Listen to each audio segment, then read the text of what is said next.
you said that you support the rights of the working class. Yeah. Why do you believe that the United States so violently tries to overthrow other forms of government, such as socialist governments, such as what happened in Chile in 1973 and in Cuba?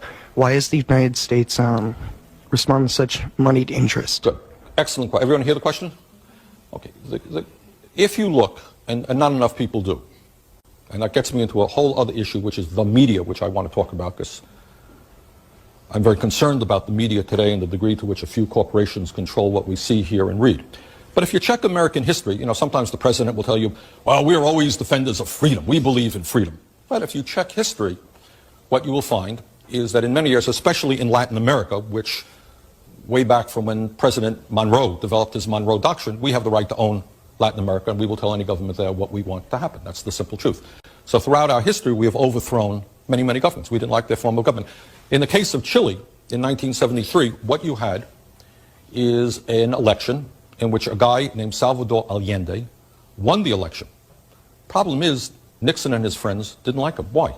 Because Salvador Allende fought for the poor people and the working people of that country. He believed that the resources of Chile, their copper mines and so forth, should belong to the people. And he won a free election. No one denied that for a second. It was a tough election. Didn't win by much, but he won a free election. There was another election. His party got more support. He was overthrown by the CIA and corporate interest, because corporate interest preferred, of course, that the United States companies dominate that country.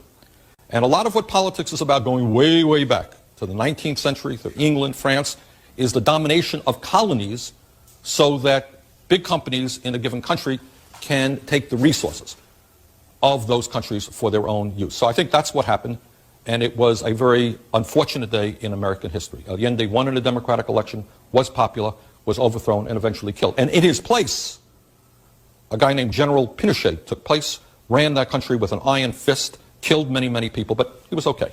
He was a good guy. Why? Because he was a friend of corporate America.